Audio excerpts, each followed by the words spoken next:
boleh nggak saya pamrih sama Allah, ya Allah, saya sekarang nggak apa-apa nemenin ibu saya nggak bisa ngejar karir saya atau nggak bisa apa yang saya mau tuh nggak bisa saya dapet, boleh nggak nanti di alam kubur saya nggak sendirian gitu.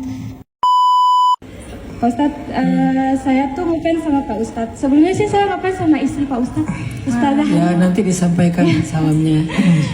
Saya pertama kali hijrah 2018. Sebelumnya saya nggak berhijab, saya kerja, terus saya juga sempat pacaran.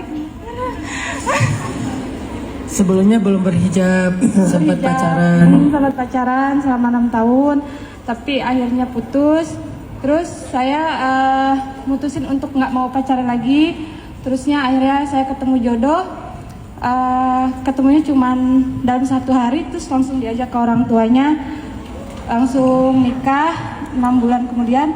Tapi saya umroh, saya nggak bisa ngaji. Jujur waktu itu saya nggak bisa ngaji, saya nggak bisa baca Quran. Terus di April saya sempat April 2018 sempat diajak umroh sama orang tua. Pas saya umroh di depan Hijri Wismaya saya bilang, ya Allah ampuni saya banyak dosa, 6 tahun saya pacaran, saya jauh dari agama. Terus saya minta, ya Allah saya pengen banget ketemu sama Pak Ustadz Hanan atau Ustazah Hanin Akira.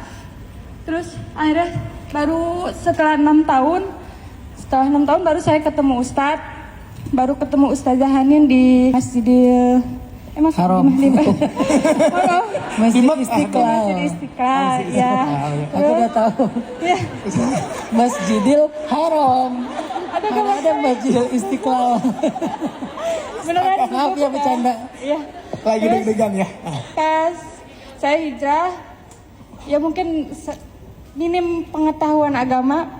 Terus saya hamil anak pertama, selalu diuji sama orang tua sakit. Bapak sakit, terus di usia kandungan 6 bulan anak saya meninggal dalam kandungan. Terus 6 bulan kemudian saya hamil lagi. Pas selalu diuji setiap saya hamil lagi tuh selalu diuji orang tua sakit. Bapak saya sakit, dia akhirnya ngalah, nggak mau dirawat di rumah sakit karena takut saya keguguran lagi.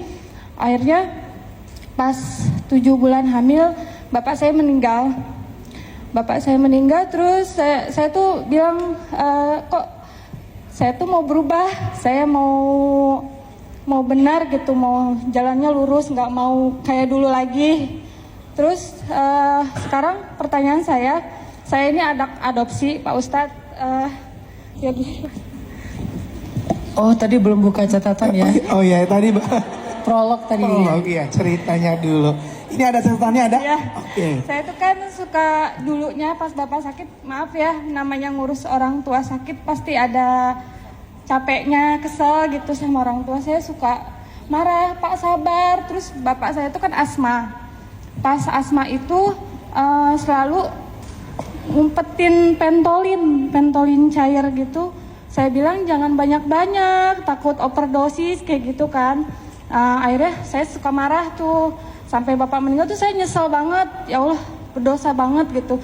Dan sekarang saya ngurus orang tua juga, orang tua saya udah tua juga sama kayak bapak saya meninggal di 76 tahun, saya anak adopsi. Berarti ini bukan ayah biologis ya? Bukan. Kalau yang sekarang orang tua yang dirawat? Ibu juga sama, ibu angkat ya? Iya, ibu angkat. Umurnya sekitar 60 tahun ke atas lah ya, saya lupa umur berapa. Dan ibu saya tuh penakutnya overdosis banget. Setiap takut selalu nggak ngizinin saya pergi kemana-mana. Saya udah nggak bisa nyari kerja lagi. Saya juga di rumah nemenin ibu sama anak saya sekarang. Pertanyaan saya kan mau berubah nih ceritanya Pak Ustadz. Tapi iya. Anda sudah mengulang satu. Bicara. Maaf. Saya gugup. Maaf. Sebetulnya udah berubah sih, udah lama berubah ya. Iya, Masya Allah. Saya bisa nggak nanti kalau diizinin sama Allah masuk surga gitu, bisa ketemu lagi nggak sama ibu bapak saya? Terus Saya kan sekarang nemenin ibu saya sampai nggak bisa kemana-mana gitu.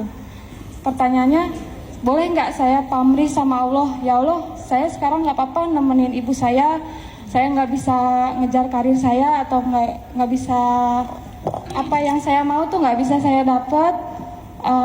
Boleh nggak nanti di alam kubur saya nggak sendirian gitu? Ya agak serem ya. Katanya kan nanti Iya. Maksudnya sama sendirian Nah, gitu. nanti Jadi saya ditemenin. pamrih sama Allah gitu. Iya, iya. di surga itu kita nggak sendiri-sendiri teman-teman. Surga itu jauh silaturahimnya itu lebih nikmat, lebih membahagiakan daripada di dunia. Di dunia itu kan kadang-kadang kalau kita silaturahim itu kan ada semacam kasta ya. Nggak semua keluarga sih, tapi banyak sih yang kayak gitu. Kalau yang kastanya paling paling prihatin, paling miskin, biasanya nanti kalau lagi keluar acara keluarga besar itu dia masak-masak, dia bersih-bersihin piring, suka kayak gitu tuh yang ramenya tuh. Kalau yang sukses di kota pulang ke rumah, pulang ke kampung biasanya dia kayak banyak diajak ngobrol, dia di ruang tamu, dia dilayani. Tapi di surga kita nggak akan ada kasta-kasta lagi. Di surga kita nggak akan ada ilfil, sakit hati, flexing, cerita kisah-kisah kesuksesan sementara yang lain belum sukses. Nggak ada yang kayak gitu. Semuanya akan saling membahagiakan, menyenangkan. Dan tetap mereka ketemu lagi dengan keluarganya. Jadi di surga itu ada reuni.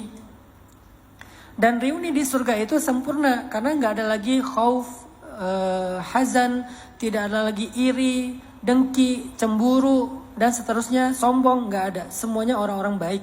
Sehingga mereka akan bertemu dalam suasana yang terbaik. Maka la tahzan, bagi orang beriman itu tidak ada perpisahan abadi. Itu cuman sekedar berpisah sementara, nanti akan bertemu lagi. Yang harus kita pastikan, apakah kita akan wafat dalam keimanan? Apakah kita akan wafat dalam keadaan husnul khotimah? Sehingga kita ketemu dengan mereka nggak lama, nggak harus ke neraka dulu, na'udzubillah min dzalik. Itu yang pertama Mbak Juwita. Yang kedua, gimana cara biar punya teman di dalam kubur? Salah satu amalan agar kita nggak merasa sendirian di dalam kubur itu adalah kalau boleh sebelum tidur dawamkan membaca surat Al-Mulk. Salah satu di antara fadilah surat Al-Mulk, dia akan jadi pembela dan teman kita di dalam kubur. Siapa yang sebelum tidurnya, kalau nggak bisa setiap malam, minimal sering deh. Dalam seminggu mungkin ada 3 kali, ada 4 kali. Sebelum tidur baca Al-Mulk. Al-Mulk itu kalau kita udah hafal dan lancar, cuman 10 menit lah. 10 menit sebelum tidur kita baca Al-Mulk. Kalau bisa 2 malam sekali, atau seminggu 2 kali, seminggu 3 kali, tapi rutin, insya Allah Al-Mulk itu akan jadi pembela kita dan teman kita dalam kubur. Itu fadilahnya surat Al-Mulk. Kalau surat Yasin, memudahkan seseorang saat sakaratul maut. Kalau surat Al-Kahfi, akan melindungi kita dari fitnah Dajjal. Kalau surat Al-Waqi'ah akan mendatangkan rezeki yang tidak terduga-duga. Masing-masing surat itu punya fadilah. Nah kalau pertanyaannya tadi dalam kubur, maka coba Mbak Juwita dawamin aja surat Al-Mulk. Nanti di dalam kubur kayak firman Allah, Al-Mulk itu akan datang, bacaannya ya, bacaan Al-Mulk itu akan datang dan akan membela kita dari setiap kesulitan di dalam kubur. Datang malaikat mau nanya-nanya, Al-Mulk yang akan membela kita, akan membantu kita. Jadi kita kayak bukan sendiri aja di dalam kubur, ada temennya. Keluarga nggak bisa nemenin kita, mereka akan ninggalin kita. Yang nemenin kita adalah amalan kita, khususnya bacaan surat Al-Mulk. Allahu a'lam.